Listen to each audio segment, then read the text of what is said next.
जय हिंद दोस्तों, आज की क्लास में हम लोग कंटिन्यू करेंगे अपने चैप्टर को, जिसका नाम है socialism in Europe and the Russian revolution. अब तक की कहानी क्या चली है, पार्ट नंबर 1 और 2 हो चुका है, जिसमें हमने देखा एक आइडिया निकल कर आया है सोशलिज्म का। ये जो आइडिया है सोशलिज्म का, ये पूरी जो यूरोप है वहाँ बहुत ज़्यादा घूमा, लोगों ने पसंद किया, लेकिन लोगों ने तो सपोर्ट नहीं दिया था कि गवर्नमेंट बना पाए। गवर्नमेंट नहीं बना है, सपोर्ट मिला है, प्यार मिला है। अब ये जो आइडिया है ये निकल कर पहुँचता है रसिया के अंदर, और जो रसिया है वहाँ पर रिवोल्ट होता है, क्रांति होती है। एक बार हमने देखा है ब्लडी संडे का जो इवेंट हुआ है, यहाँ पर लोगों ने जान गंवाई है, लेकिन फाइनली जो लोग हैं, जो फाइनली जो राजा है, उसने एक आइडिया को यहाँ पर इम्प्लीमेंट किया है। जो पार्लियामेंट्री फॉर्म ऑफ गवर्नमेंट है उसको यहाँ पर इम्प्लीमेंट कर दिया है। जो पार्लियामेंट का नाम रखा है डूमा, और यहाँ पर जो डूमा है वो हाथ में है पूरी तरीके से राजा के। यहाँ पे राजा के ही गिने चुने यहाँ पे लोग बैठे हुए हैं जो राजा की हाँ में हाँ मिलाते हैं खाली।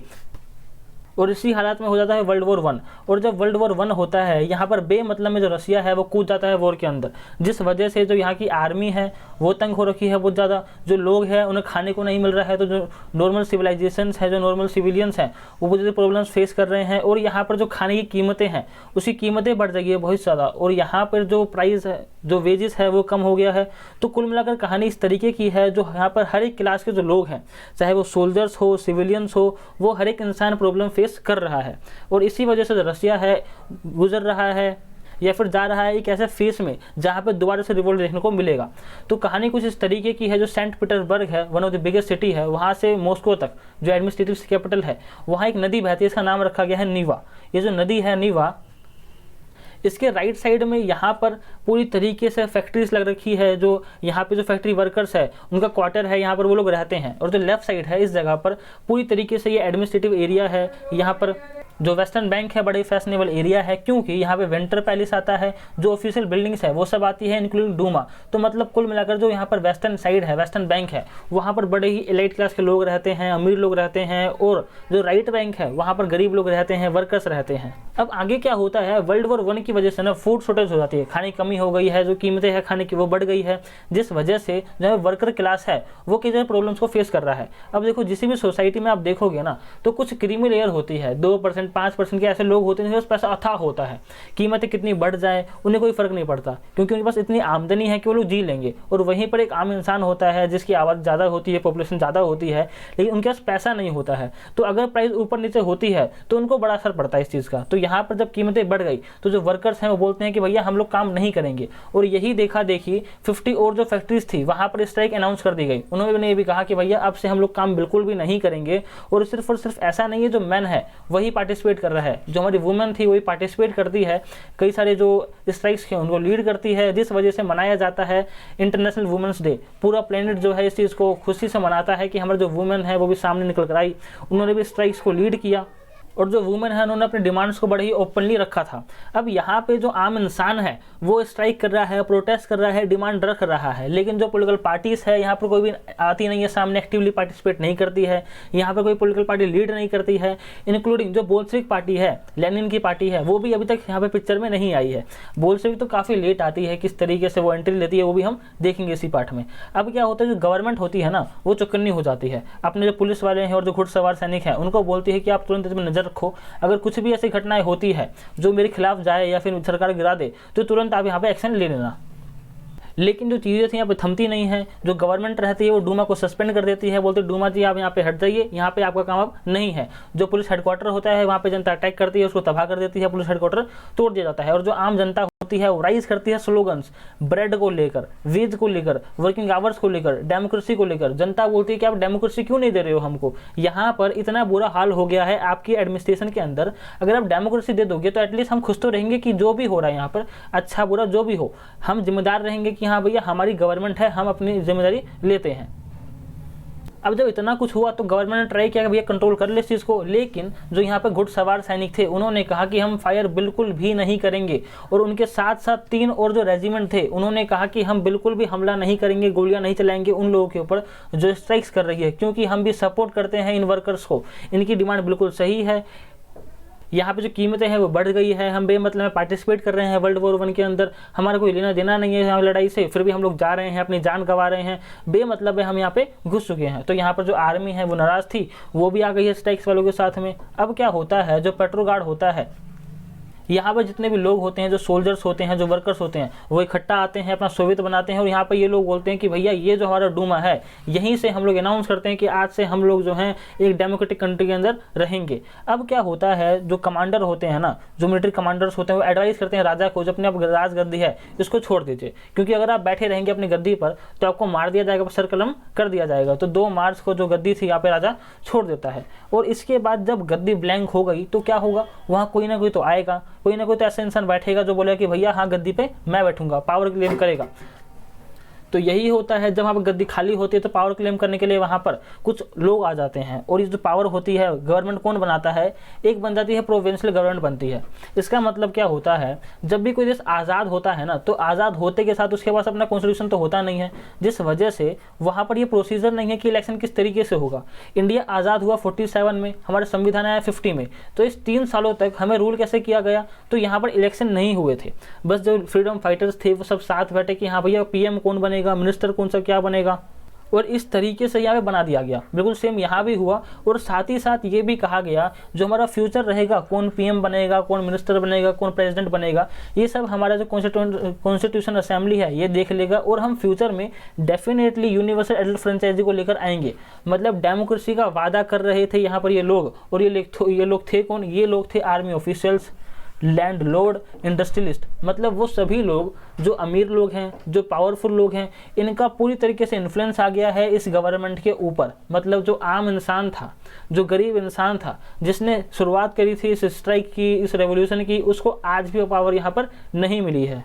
और ये सभी लोग पावर में आते ही बोलते हैं कि भैया रिस्ट्रिक्शंस रहेगी पब्लिक मीटिंग के ऊपर, जो पब्लिक गैदरिंग होती है वो सब अब नहीं रहेगा, जो एसोसिएशन है वो सब के सब हटा दिए जाएंगे, कोई भी ग्रुप नहीं रहेगा, कोई एसोसिएशन नहीं रहेगा। तो अब कहानी में एंट्री लेता है यहाँ पे बोल्शेविक। जो लेनिन है, जो बोल्शेविक है, यहाँ पर आता है और ये कहता है कि भैया अब से यहाँ पर कुछ चेंजेस आना ज़रूरी है। आया कहाँ से, अप्रैल 1917 के अंदर आता है। पहले ये राजा के खिलाफ ज़्यादा बोल रहा होता है कि राजा जो है सही आदमी नहीं है, यहाँ पर एक सोसाइटी को सही से बना नहीं पा रहा है, एडमिनिस्ट्रेशन सही से नहीं कर पा रहा है, जिस वजह से राजा होता है उसको यहाँ से भगा देता है।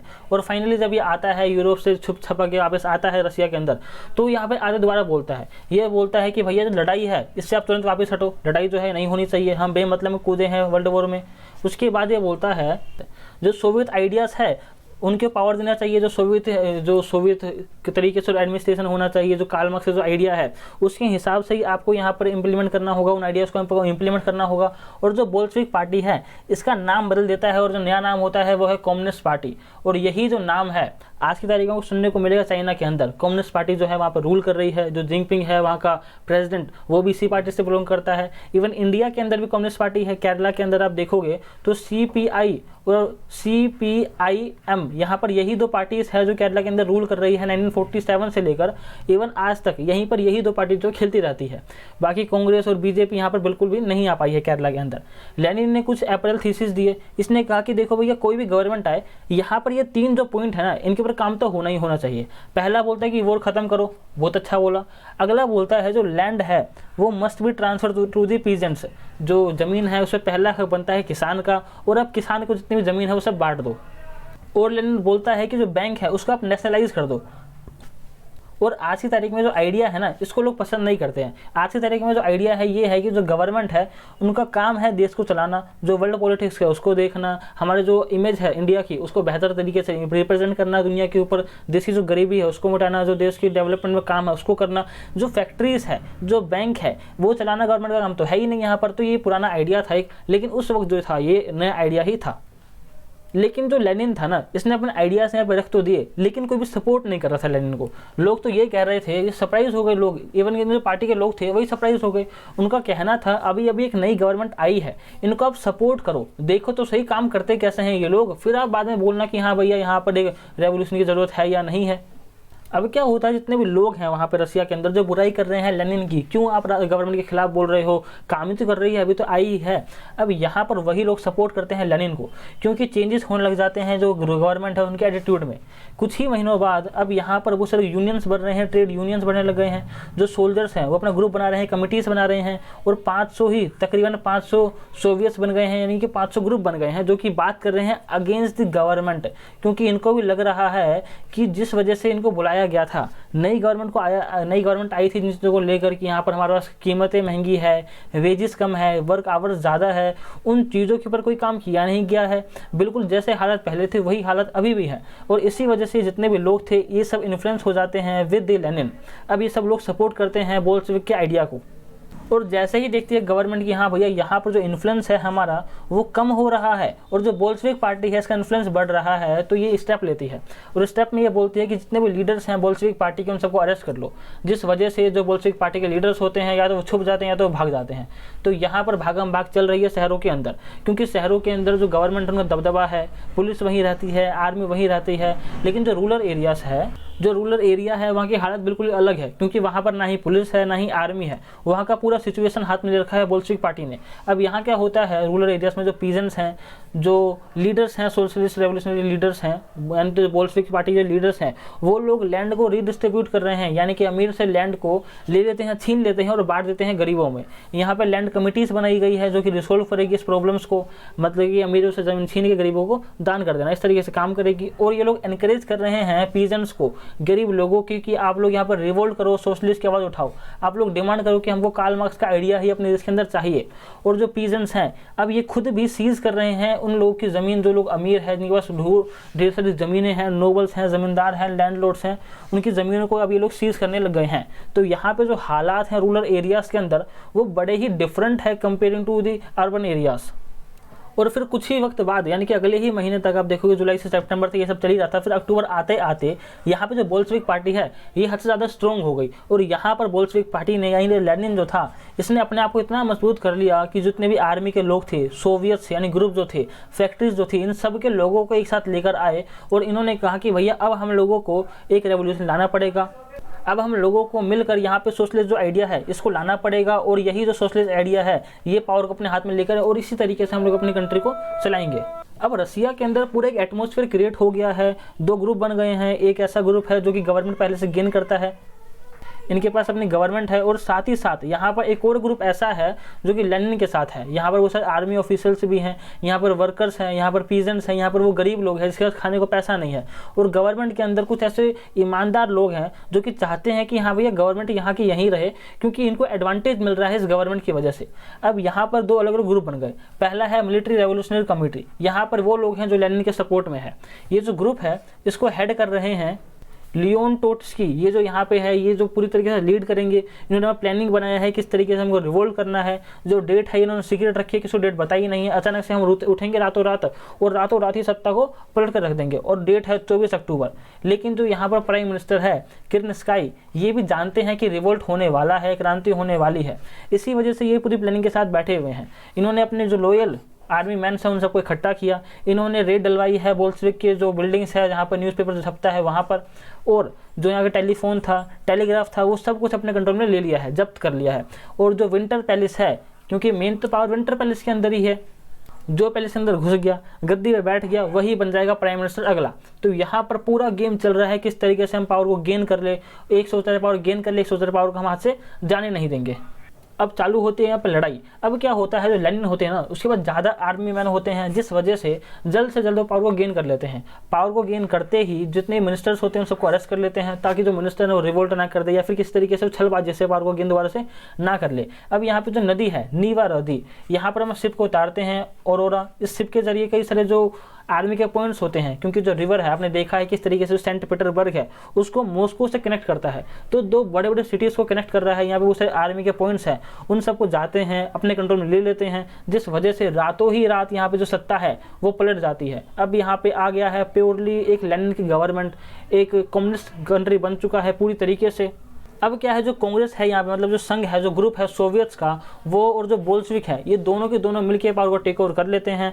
जो सेंट पीटर्सबर्ग है वहाँ पावर हाथ में जरूर आ गई है, लेकिन जो बाकी एरियाज है वहाँ भी जो उछल कूद है चल रही है। खासतौर पर जो मॉस्को है, जो सबसे बड़ा शहर था, one of the biggest city है, वहाँ पर दिसंबर तक उछल कूद चलती रहती है, जिसके बाद फाइनली जो यहाँ पर बोल्शेविक है या फिर आप कहो जो या फिर कम्युनिस्ट जो आइडिया है वो वहाँ पर पूरी तरीके से आ जाता है। और ये सब कुछ होने के बाद फाइनली 1917 में दिसंबर के महीने के अंदर यहाँ पर पूरी तरीके से जो रसिया है वो बन जाता है कम्युनिस्ट पार्टी का देश।